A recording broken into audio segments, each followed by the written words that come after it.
NDA सरकार, नीतीश और सुशील मोदी की सरकार, केंद्र की मोदी सरकार का क्या क्रियाकलाप रहा है, ये एक अच्छा एग्जाम्पल पूरे बिहार के लिए है। नमस्कार, न्यूज़ फॉर नेशन देख रहे हैं आप। आपके साथ मैं हूं ऋचा शर्मा। 3 से 4 घंटे की बारिश में पटना पानी पानी हो जाता है। पिछले साल की तस्वीर अभी दिमाग से हटा ही नहीं था कि एक और तस्वीर सामने आ गई। फिर से कई इलाकों में जलजमाव हो गया और नगर निगम की वो हकीकत सामने आ गई। इस वक्त हमारे साथ राजद विधायक अख्तरुल इस्लाम शाहीन जी हैं, उनसे बातचीत करते हैं। सर, सबसे पहले तो बहुत बहुत स्वागत है आपका। Thank you. एक दिन की बारिश में नगर निगम की हकीकत सामने आ जाती है। ये देश के हमारे जो प्रधानमंत्री हैं उनका स्मार्ट सिटी है पटना, और बिहार के जो मुख्यमंत्री नीतीश कुमार जी हैं, इनका विकास का मॉडल है पटना। अब समझिए कि जब इन लोग का मतलब शहर ये है, उनका स्मार्ट सिटी है, और मुख्यमंत्री नीतीश कुमार जी का यह एक मतलब विकास का मॉडल है, जब इसका ये हाल है तो बाकी बिहार का क्या हाल होगा, इसकी कल्पना कर सकते हैं। अभी बरसात शुरू नहीं हुआ है, अभी ये गर्मी का मौसम शुरू हुआ है। इसमें एक बारिश हुई 2-4 घंटे की, पूरे पटना में घुटने भर से ज़्यादा पानी लग गया है। जबकि पिछले बार बाढ़ आया था और पूरा पटना बरसात में बाढ़ की स्थिति बन गई थी, और बुरी तरीके से पूरी दुनिया में, भारत में नहीं पूरी दुनिया में हास्यास्पद स्थिति बन गई बिहार की, कि बिहार में कैसी सरकार है जो अपने राजधानी में भी ड्रेनेज सिस्टम की व्यवस्था नहीं कर सकता है। और पूरा बिहार कलंकित हुआ था ये एनडीए सरकार के कारनामे की वजह से। तो लोगों ने कहा ये जांच कमेटी बैठी, वो जांच कमेटी बैठी, और ये कार्रवाई करेंगे, वो कार्रवाई करेंगे, इस घटना की पुनरावृत्ति कभी नहीं हो सकती है। और देखिए, पहली बारिश में ये हाल तो बता रहा है कि इन लोग का 15 साल का शासन किस तरह से हुआ है और क्या इन्होंने किया है। ये पटना राजधानी है, हमारा गौरव है पटना पूरे बिहार के लिए। और जब यहाँ की ऐसी बदतर स्थिति, नरकीय स्थिति बन गई है, तो आपको यह बता दें कि अगर छोटे शहरों में आप चले जाएंगे, समस्तीपुर जैसे शहरों में, दरभंगा जैसे शहरों में, वहाँ इससे भी बदतर स्थिति है। इस सारी व्यवस्था करनी थी शहरों के ड्रेनेज सिस्टम का, सीवरेज सिस्टम का, जल निकासी का जो प्लान होता है, ये मुख्यमंत्री के निर्देश पे उनके अधिकारी लोग करते हैं। तो जब राजधानी का ये हालत है तो पूरे बिहार की स्थिति कैसी होगी, इसकी कल्पना कर सकते हैं। तो मेरा स्पष्ट रूप से मानना है कि ये लोग सिर्फ कागज़ पर, अखबार में, टीवी पर विज्ञापन दे करके सुशासन की सरकार, विकास की सरकार, 15 साल परिवर्तन की सरकार, सिर्फ यह लोग बोलते हैं। लेकिन सरजमीन पर ये एग्जाम्पल है पटना बाढ़ का, यह दृश्य, ये पानी का यह दृश्य कि 15 साल इस एनडीए सरकार, नीतीश और सुशील मोदी की सरकार, केंद्र की मोदी सरकार का क्या क्रियाकलाप रहा है, ये एक अच्छा एग्जाम्पल पूरे बिहार के लिए है। इसीलिए जनता अब उब चुका है ऐसे नेताओं से जो बड़ी बड़ी बातें करते हैं लेकिन सरजमीन पे कोई काम नहीं करते हैं। हालांकि तेजस्वी यादव ने भी आज लीड लिया है, वो भी हर इलाके में जहां पर जल जमाव है वहां पर गए थे, आप भी उनके साथ थे। क्या कुछ देखा है आप लोगों ने? आज हम लोग राजवंशी नगर की तरफ गए थे आदरणीय नेता प्रतिपक्ष तेजस्वी यादव जी के साथ, और वहाँ पर गए, गाड़ी हम लोग की तमाम लोगों की गाड़ी, स्थिति ऐसी हो गई कि हम लोग का गाड़ी बंद होने के कगार पे था, क्योंकि घुटने से ज़्यादा पानी था। साइलेंसर, तमाम बड़ी ऊंची गाड़ियों का भी साइलेंसर डूब चुका था, और हम लोग बुरी तरह फंस चुके थे। लेकिन किसी तरह ऊपर वाले का करम रहा, किसी तरह हम लोग निकल पाए। पूरे ग्रामीण लोगों ने तेजस्वी यादव को घेर करके अपनी समस्या, दुखड़ा बताया कि भाई पिछले बार भी हम लोग डूब गए थे महीनों, कहीं इस बार भी नहीं डूब जाएं। तो उसी का मुआयना करने के लिए, जायज़ा लेने के लिए गए थे नेता प्रतिपक्ष होने के नाते, और उन्होंने सारी मीडिया के सामने सरकार की नाकामी के बारे में बताया है। और मुझे लगता है कि अब क्या कर पाएंगे, अब नीतीश कुमार जी, अब समय कहाँ। ये सब बाढ़ और बरसात से पहले तैयारी किया जाता है, जो सरकार की जिम्मेदारी होती है। ये लोग को चुनाव छोड़ करके किसी चीज़ की ये समझ रहे हैं? अभी बताइए, लोग कोरोना से मर रहा है और लोग मतलब नरकीय जीवन जी रहा है। ऐसी आपदा, कोरोना जैसी आपदा आज तक आई नहीं थी। आपको उसके लिए, बचाव के लिए आपको काम करना चाहिए। आप चुनाव के लिए रैली कर रहे हैं, आपको बाढ़ आने वाला था 3-4 महीना पहले से, आपको इस पर काम करना चाहिए कि पटना में जो डूब जाएगा उसके लिए क्या बचाव है, कई जिलों में बाढ़ आ जाएगा उसके लिए क्या उपाय है। तो ये लोग कुछ नहीं। केंद्र की मोदी सरकार हो, अमित शाह जी, तमाम मंत्री हर राज्य में हर जगह घूम के रैली कर रहे हैं। नीतीश कुमार जी कार्यकर्ताओं की बैठक करके इलेक्शन की तैयारी कर रहे हैं। आपको सिर्फ सत्ता चाहिए, एनडीए के लोगों को सिर्फ सत्ता कैसे पुनः प्राप्त किया जाए, इसकी तैयारी आप करते हैं, समीक्षा करते हैं, बैठक करते हैं। लेकिन आप बिहार की जनता कैसे बचेगी, बरसात में पटना कैसे बचेगा, तमाम समस्तीपुर जैसे तमाम छोटे छोटे शहर जो हैं, सिटीज़ हैं बिहार में, वो कैसे बचेंगे इसकी आपको चिंता नहीं है। कोरोना से कैसे बचाए वो चिंता नहीं है। बाढ़ से कैसे बचाया जाए, लोगों को हर साल लाखों करोड़ लोग बाढ़ में डूब जाते हैं। ये बरसात में जब डूबने से आप नहीं बचा पा रहे हैं तो आप बाढ़ से डूबने से क्या तैयारी आपकी हो सकती है। आपके पूरे क्रियाकलाप को, इनके पूरे क्रियाकलाप को जनता समझे क्योंकि आप मीठी मीठी बात करके जनता को कितने साल ठगोगे। 15 साल तक जनता ने आपको शासन दिया, आप बिहार की राजधानी में एक ड्रेनेज सिस्टम को आप ठीक नहीं कर सके तो क्या आप बिहार में परिवर्तन की बात का दावा करेंगे।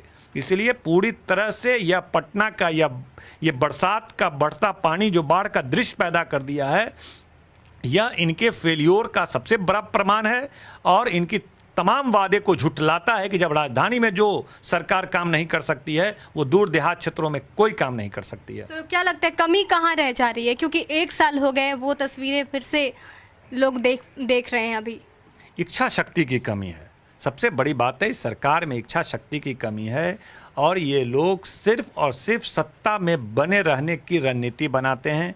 भाजपा के लोग हों या जदयू के लोग हों, जदयू को यह चिंता रहता है कि भाजपा हमको पुनः मुख्यमंत्री की जिम्मेदारी हमको दे दे और भाजपा को यह रहता है कि केंद्र में हमको एक ऐसी लोग यहाँ रहे सत्ता में जो हमको केंद्र में जब चुनाव हो तो वो केंद्र की सत्ता हमको सौंप दे। बस दोनों का समझौता है कि भाजपा इनको बिहार की कुर्सी पर बैठा दे और भाजपा की अपेक्षा है कि नीतीश कुमार हमको दिल्ली की कुर्सी पे मदद कर दें और इसी में इन लोग का काम चल रहा है। जनता डूबती रहे, जनता बरसात के पानी में डूब जाए, बाढ़ के पानी में डूब जाए, कोरोना में मर जाए या फिर श्रमिक लोग बाहर में पैदल आते आते रास्ते में दम तोड़ दें, इनको कोई चिंता नहीं है। इनको लगता है कि 2-3 बड़े दल हम लोग जब मिल जाएंगे, हमारे पास पैसा संसाधन इतना है, सत्ता हमारे पास है, ऑफिसर हमारे पास हैं, सत्ता तो कैसे भी करके कि हम जनता को 15 साल तक ठगे हैं और तरह तरह के फिर वादा करेंगे, फिर नारा देंगे, फिर 1.25 करोड़ रुपए की 1.25 लाख करोड़ की घोषणा करवा देंगे, तरह तरह की बात, काले धन की बात कर देंगे, लोगों को रोजगार की बात कर देंगे, फिर 5 साल फिर ठग लेंगे। तो इनको लगता है, लेकिन बिहार की जनता अब खास के कोरोना संकट से और इस तरह पुनरावृत्ति जो बाढ़ की पुनरावृत्ति हो रही है, इससे जनता जागरूक हो गई है। अब जनता ठगने वाली नहीं है। बिहार को एक युवा सोच और नई ऊर्जा वाले ऊर्जावान नेता तेजस्वी यादव जी के प्रति लोगों का रुझान बढ़ रहा है। अब ऐसे निकम्मे लोगों के हाथों में सत्ता नहीं दी जाएगी, अब एक युवा नेतृत्व के हाथ में, तेजस्वी यादव के हाथ में सत्ता देगी लोग। बिल्कुल। हालांकि इस बार तेजस्वी यादव वो फील्ड में जा रहे हैं, जल जमाव जिन इलाकों में हुआ है वहां उसका दौरा करने जा रहे हैं, लेकिन पिछली बार जब जल जमाव हुआ था तेजस्वी यादव गायब थे। अब विरोधी कह रहे हैं कि चुनाव आ गया इसलिए वो ऐसा कर रहे हैं। देखिए, इनके पास बोलने के लिए नहीं है। तेजस्वी यादव पिछली बार घुटने का उनको प्रॉब्लम था, सब लोग हम लोग जानते हैं और मीडिया में भी इस बात आउट हुआ था, लेकिन अपनी शारीरिक कोई किसी समस्या को सार्वजनिक करना आवश्यक नहीं होता है। लेकिन वो पैर के इलाज, घुटने का इलाज कराने के लिए बाहर गए हुए थे।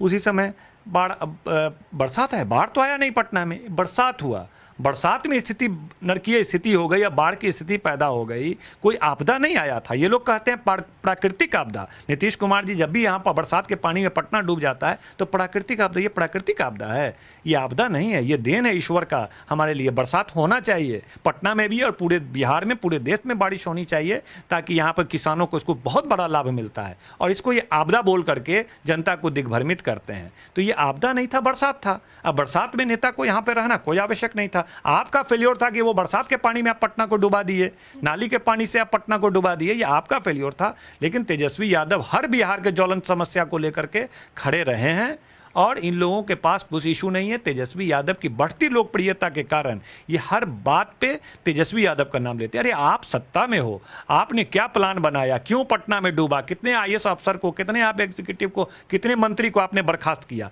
आप कार्रवाई तो कुछ नहीं करते हो। जो आप, या तो नीतीश कुमार जिम्मेदार है, नीतीश कुमार जिम्मेदार नहीं है तो कौन विभागीय मंत्री जिम्मेदार है जो इसकी समीक्षा ठीक से नहीं कर सका, इस पर काम नहीं कर सका, कौन इसके प्रधान सचिव हैं, नगर विकास मंत्री कौन है, या पटना नगर निगम कौन देख रहा है, तमाम शहरों के इस व्यवस्था को, ड्रेनेज सिस्टम को कौन देख रहा है। तो तमाम वैसे अधिकारियों पर सख्ती से कार्रवाई करना चाहिए, आप कार्रवाई भी नहीं करते हैं। उसका मतलब सीधी जिम्मेदारी आप लेते हैं कि भाई हमने खुद फंड की व्यवस्था नहीं की, इस तरह का कोई प्लान नहीं किया, तो फिर अधिकारी पर हम कैसे कार्रवाई कर सकते हैं।